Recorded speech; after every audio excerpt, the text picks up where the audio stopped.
হ্যাঁ বন্ধুরা, দেখো আজকে আমি বাড়িতেই পিৎজা বানাচ্ছি, অবশ্যই ইন্ডাকশান কুকারে। একটু প্রথমেই ইস্ট গরম জলে মিশিয়ে ময়দাটা মাখছি, আর এর সাথে একটু চিনি আর নুন দিয়েছি। এবার ভালো করে পুরো ইস্টটা গোলা জলটাকে আমরা ময়দার সাথে মেখে নেব। এবার দেখো কি করি।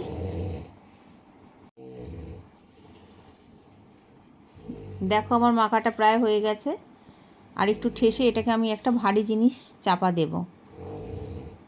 এটাকে যতটা পারবে ভালো করে মাখাবে। দেখো এবার একটু উপরে তেল দিচ্ছি, ভালো করে তেল দিয়ে এটাকে কিছুক্ষণ ঢাকা দিয়ে রাখবো। যতক্ষণ ঢাকা দেওয়া থাকবে তত বেশি ভালো হবে। ভালো করে একটু ঠেসে ওপর থেকে দিয়ে দিলাম। দেখো আমি এতক্ষণ চাপা দিয়ে রেখেছিলাম, একটু আগে থেকে ফুলে গেছে। যত রাখবে তত ভালো ফুলবে।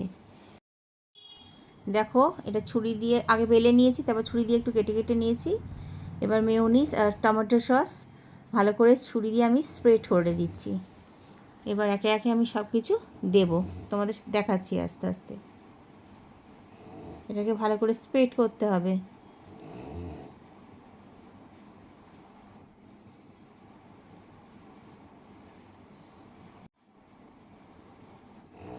এবারে আমি আমার ক্যাপসিকামগুলো দেবো, পনির দেবো। বাড়িতে যা ভেজিটেবল আছে তোমরাও দিতে পারো।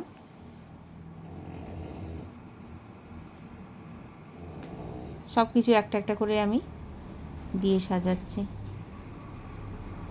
চিজ দিচ্ছি, চিজ যত বেশি দেবে তত টেস্ট হবে। আমার বাড়িতে যা ছিল তাই দিচ্ছি। চিজটাই কিন্তু পিৎজার সব, ওই জন্য চিজ বেশি করে দিতে হবে।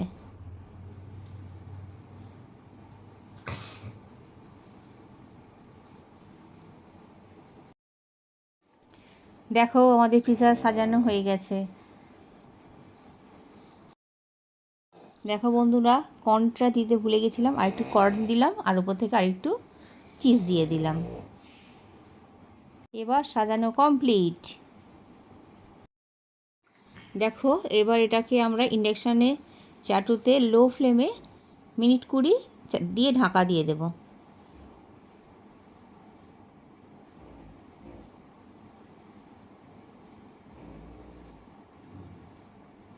দেখো আমাদের পিৎজা রেডি হয়ে গেছে। তোমাদের কেমন লাগলো কমেন্ট করে জানিও প্লিজ।